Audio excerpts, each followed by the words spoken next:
Bienvenue à Derrière le Samouraï avec Maxime Carabine.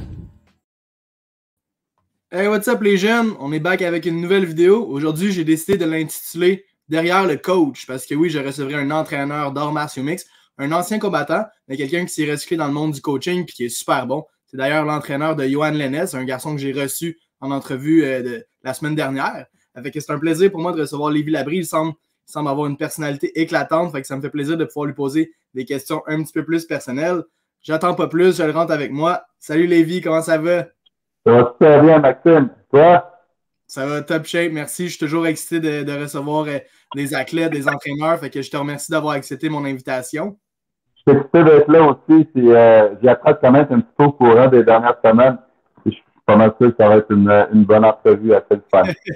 Yes, j'aime ça. J'aime ça être coloré, être éclaté. Si jamais les gens ne te connaissent pas et ils veulent en apprendre plus sur toi, je conseille d'aller voir le podcast que tu as fait avec mon ami Olivier Aubin-Mercier. Le Canadian Gangster Podcast, c'est vraiment un podcast qui dure 1 heure. On apprend à en connaître davantage sur toi. Comment tu t'es rentré dans les arts martiaux mixtes. J'étais justement en train d'écouter ça, puis tu racontais la fois où tu t'étais bagarré dans la rue, puis il y a un coach qui t'avait vu, puis ça t'avait ensuite incité à aller t'entraîner. Fait que j'invite les gens à aller regarder ce podcast-là avec Oli Aubin. Moi, ça va être vraiment plus éclaté. Je veux connaître davantage qui est Lévi Labrie. Puis je commence dès maintenant, Lévi. Tu as grandi dans quel coin du Québec? Puis c'est quoi ta date de naissance? Moi, je suis né le 3 juillet 1980. Je suis né à Dolbeau-Mistassini. Et puis, lorsque j'avais 3-4 ans, je suis déménagé à Rivière-du-Loup, qui est environ quoi? C'est entre Québec et Rimouski. Ouais. C'est à 2 heures de Québec, à 1 heure et demie de Rimouski. Et puis, j'habitais là jusqu'à temps que j'avais 18-19 ans. Ensuite, j'ai décidé de m'établir à Montréal. Et puis, depuis ce temps-là, ben, regarde, je me suis fait construire une maison sur la rive sud de Montréal, pas loin de Châteauguay. Et puis, c'est à peu près ça. Là, je viens de Rivière-du-Loup, une petite partie du Bas-Saint-Laurent, peut-être un 16-17 000 habitants. Ouais. Une petite place. Cool, super. Comme tous les athlètes d'arts martiaux mixtes, tu aimes la nourriture, mais souvent tu es privé. Mais en tant que coach, c'est sûrement différent, mais des fois, quand ton fighter comme Johan s'est battu dernièrement, j'imagine que tu fais pas exprès pour manger de la grosse bouffe à côté de lui, n'est-ce pas? Non, c'est ça, exactement. On est sûr de rester discipliné. Et même à pas s'entraîner des athlètes aussi haut niveau, aussi compétents, j'ai pas le choix de bien me nourrir aussi. J'ai pas le choix j'ai besoin d'un besoin énergétique assez élevé quand même. Ben je veux oui, je veux pas briser en plein milieu de la session. Hein. Ça me prend un bon niveau énergétique. Ben oui, certainement, puis je suis content d'entendre ça. Mais mettons la santé de côté. Si tu avais à manger quelque chose pour le restant de ta vie, tu as le droit de manger un truc pour le restant de ta vie, c'est quoi tu choisirais? Juste ça, hein? Ouais, juste une chose. J'adore le saumon fumé.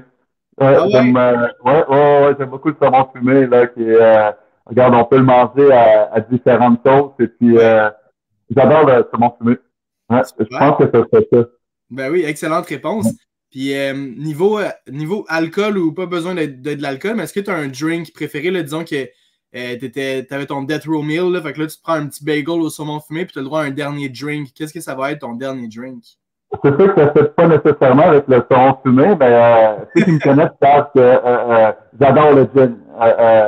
J'aime beaucoup le gin. On a d'excellents gins québécois ici. Ouais. Ils portent le loin. Au Vermont aussi, ils font d'excellents gins. Okay. Donc, je suis un grand fan de gin. Je pense que j'irais vraiment avec ça. Avec quoi tu mélanges ton gin?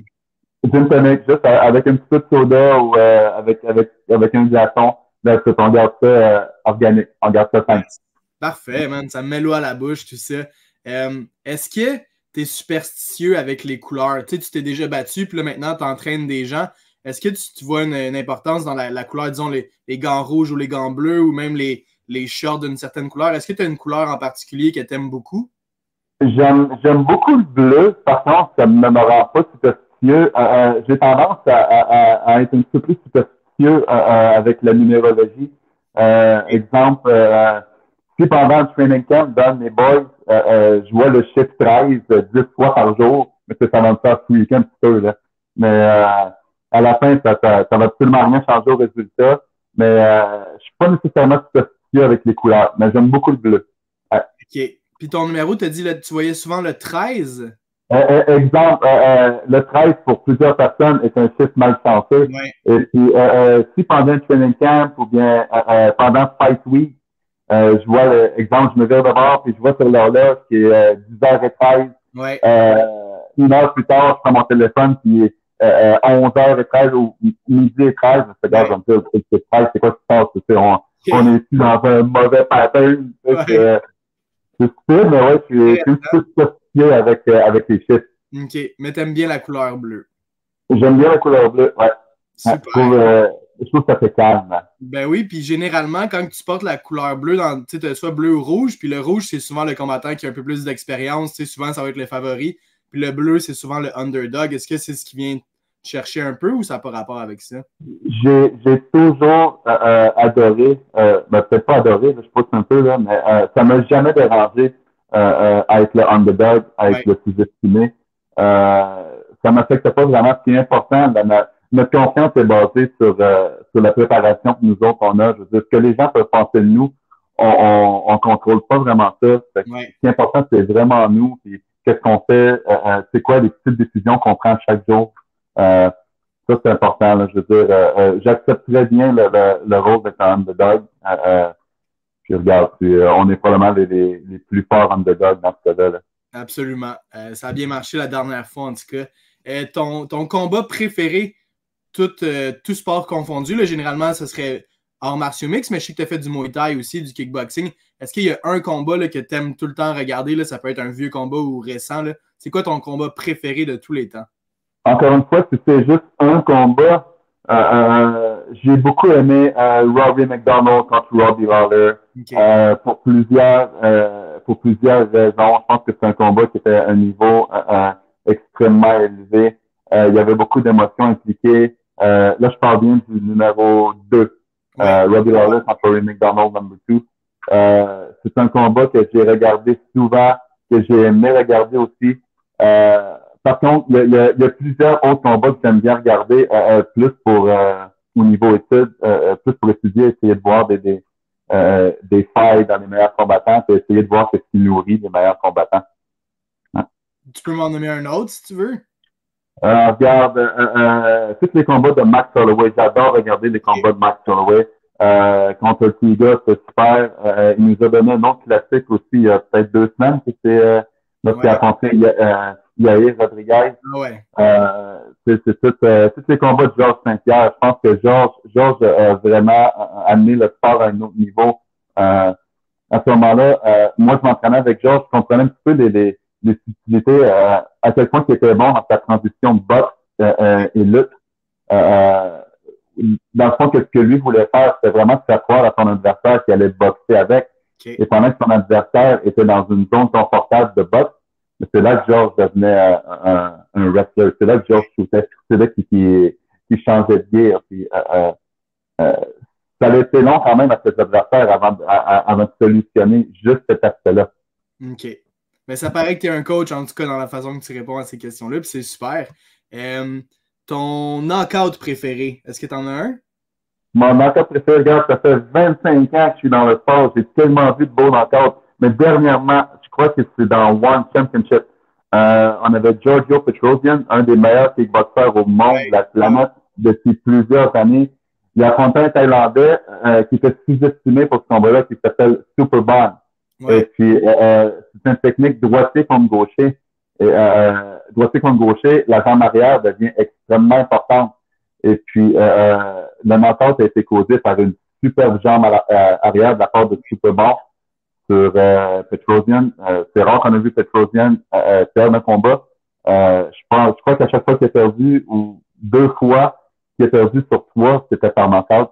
Et puis dernièrement, mon knockout préféré est vraiment celui de Superbond contre Petrosian. C'est une super belle technique.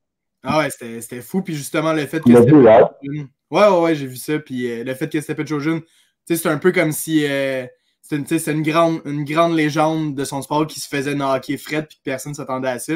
Fait que c'était pas juste le knockout en tant que tel, c'est toute l'histoire qu'il y avait derrière. C'était fou, effectivement. J'invite les gens à aller le regarder si c'est pas fait. Très bon choix, Lévi, très bon choix. Ton sport préféré à regarder en dehors des arts martiaux mixtes? En dehors des arts martiaux mixtes, si on oublie tous les sports de combat, j'aime beaucoup regarder le tennis. Le tennis me garde entertain. Je trouve que c'est un sport extrêmement complet. dans un tournoi, dans une semaine, les joueurs peuvent jouer jusqu'à 3-4 matchs avant de remporter la femme, avant de remporter l'or finalement. Et puis, je trouve qu'il y a beaucoup de caractère qui est démontré au niveau d'un match de tennis. On a plusieurs changements de momentum aussi. Je crois que c'est pour cette saison-là que j'aime bien regarder le tennis. Cool! Toi, tu es un coach surtout de striking, mais comme tu as été combattant, j'imagine que tu as fait du jiu-jitsu beaucoup aussi. C'est quoi ta soumission préférée à réaliser? J'aime tout ce qui est strangulation. Je trouve que remporter une victoire par étranglement, ça fait aucun dommage. C'est pas comme un bras que le gars tape pas puis tu vas lui faire passer le bras. Je trouve que les strangulations, il y a tellement de méthodes différentes d'étrangler quelqu'un. Je trouve que les strangulations, c'est ma solution préférée. Cool. Puis moi aussi, j'ai un petit parti pris pour le striking.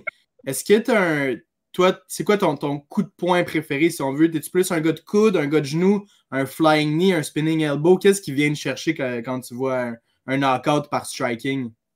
Crochet de la gauche. Un crochet de la gauche comme Johan a réalisé? Exact. Je pense que le crochet de la gauche est, j'aime ça l'appeler the punch of the century. Je pense que dans les 100 dernières années, j'ai pas fait de recherche intense là-dessus, mais j'oserais penser que le punch qui a causé le plus de knockouts est le crochet de gauche. Oui, absolument. Miles Jones, là, tout récemment dans l'UFC, il avait été d'un crochet droit au corps, il était monté avec la gauche en haut, c'était un fou knockout. Effectivement, les crochets de la gauche sont de plus en plus populaires, un peu comme les low kicks qu'on voit de plus en plus, mais les crochets de gauche, là, ça ressort effectivement.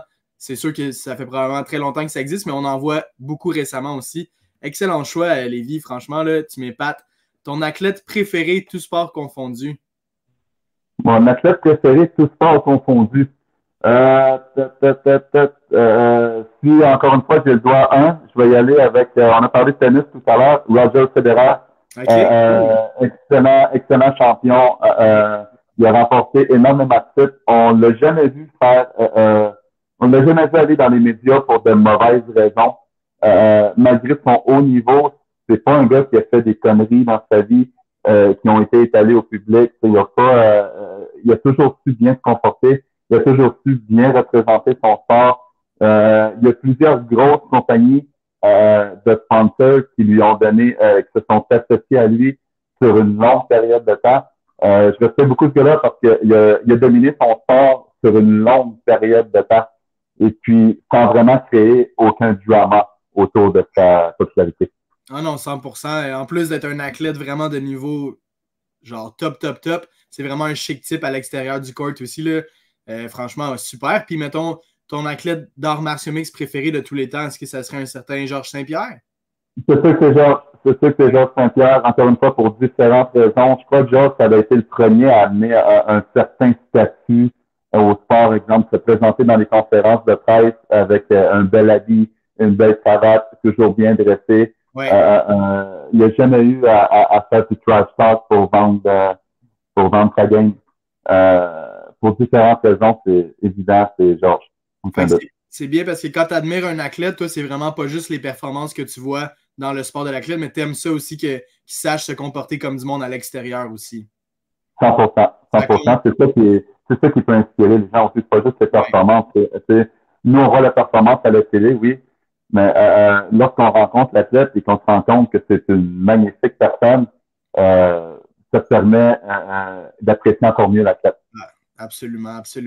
Un film qui t'a marqué dans ta vie, Lévi? Encore une fois, un film. Rocky. Ouais? Oh, la plupart des gens vont dire Rocky 4 pour regarde, c'est bien fait, blablabla, mais Rocky 1 est un film, il y a énormément de bonnes défenses entre les acteurs là-dedans. Il y en a qui vont dire que c'est cheesy, mais Rocky, l'original, il y a d'excellentes scènes là-dedans. Puis encore une fois, on parle d'un rôle underdog que Rocky a pu amener à l'écran. Puis qu'il a pu, regarde, c'était une grosse dynastie, là, les films Rocky. Mais ça a commencé par Rocky. Hein. Je dirais avec Rocky. Excellent choix. Un show de télévision que tu as aimé quand tu étais plus jeune ou de nos jours?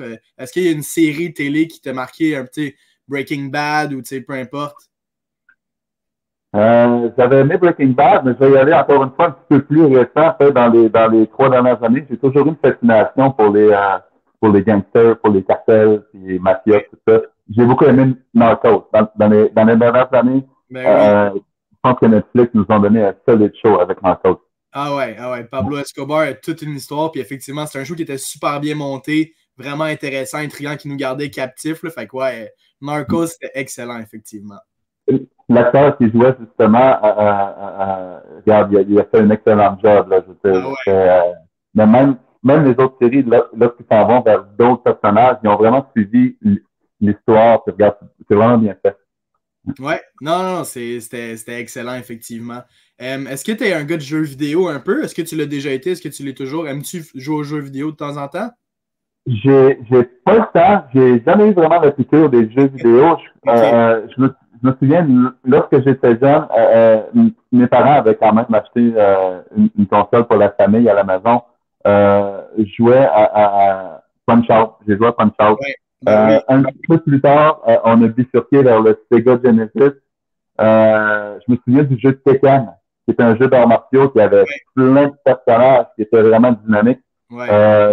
C'est les deux jeux que je me souviens vraiment beaucoup. C'est Punch-Out et le jeu de Tekken. Mais pour le moment, regarde, des fois, je joue à mes filles à des jeux de course. Mais non, je suis pas un gamer. C'est bien correct. Puis mettons, quand tu étais parti avec Johan à Las Vegas pendant 2 semaines, est-ce que Johan, lui, s'était amené des jeux vidéo pour passer le temps ou toi aussi? Même sur ton téléphone, y a-tu un jeu que t'aimes jouer ou c'est. J'ai aucun jeu sur mon téléphone. Je suis plate quand même. Parfait. Lorsque j'étais parti avec Johan, on n'a pas vraiment joué à des jeux vidéo. Regarde, on se levait très tôt, on se couchait très tôt, on s'entraînait pendant le jour. On écoutait des films à la télé. On a un peu le même style de film qu'on écoute bien, là, des films de chevaliers, des gladiateurs. Oui. On se sentait. Je pense que le proche du combat, c'est bien de se donner, de passer à travers un process qui est stimulant, qui donne des ailes finalement. Puis on a d'excellents films pour nous donner des ailes. Pour vous motiver. Est-ce que tu as lu un livre qui t'a marqué beaucoup aussi? Est-ce qu'il y a un livre qui t'a marqué dans ta vie? J'ai lu beaucoup de biographies. Je suis pas le style de gars qui a lu beaucoup de romans. Je me souviens d'un roman que j'ai lu, par exemple, qui était Misery de Stephen King.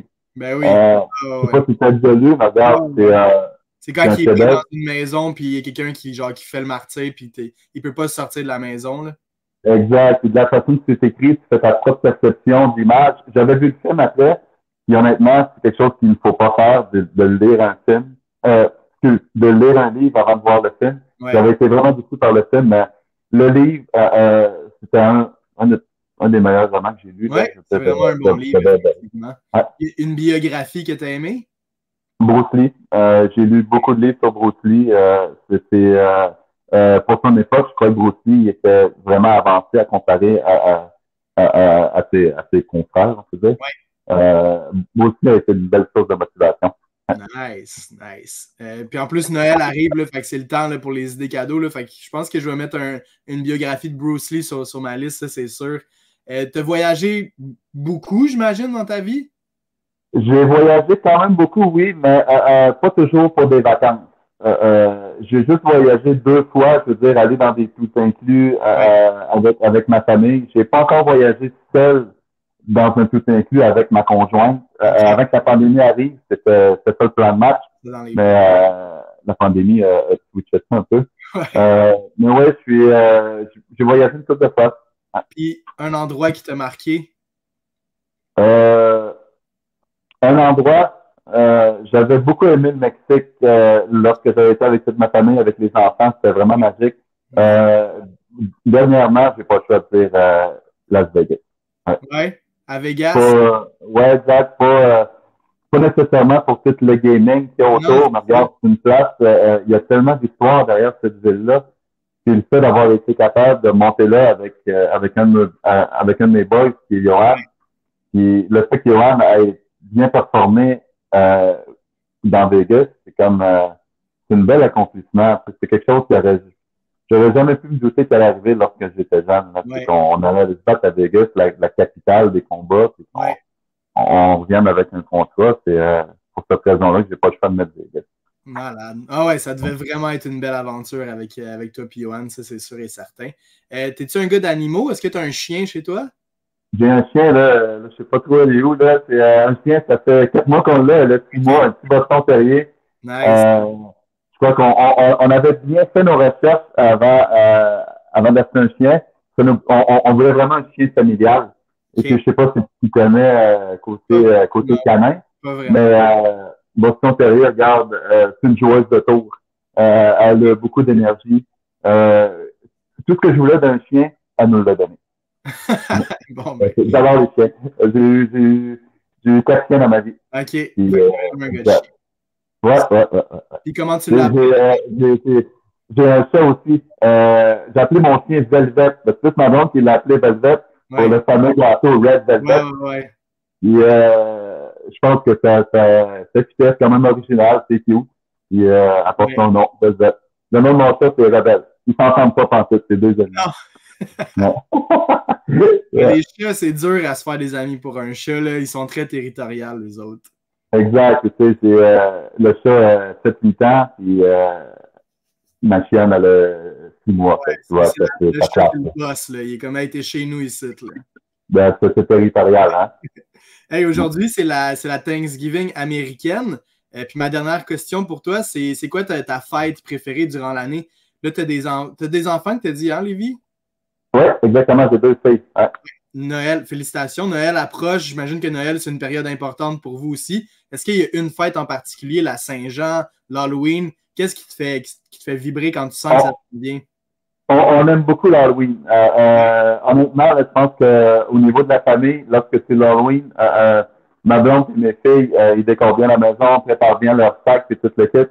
Et puis, il y a quelque chose dans le fait de se déguiser qui est quand même le fun. Tu peux te permettre certaines choses quand tu es déguisé que tu ne fais pas dans la vie de tous les jours. Ouais. Fait que, je trouve que c'est vraiment festif.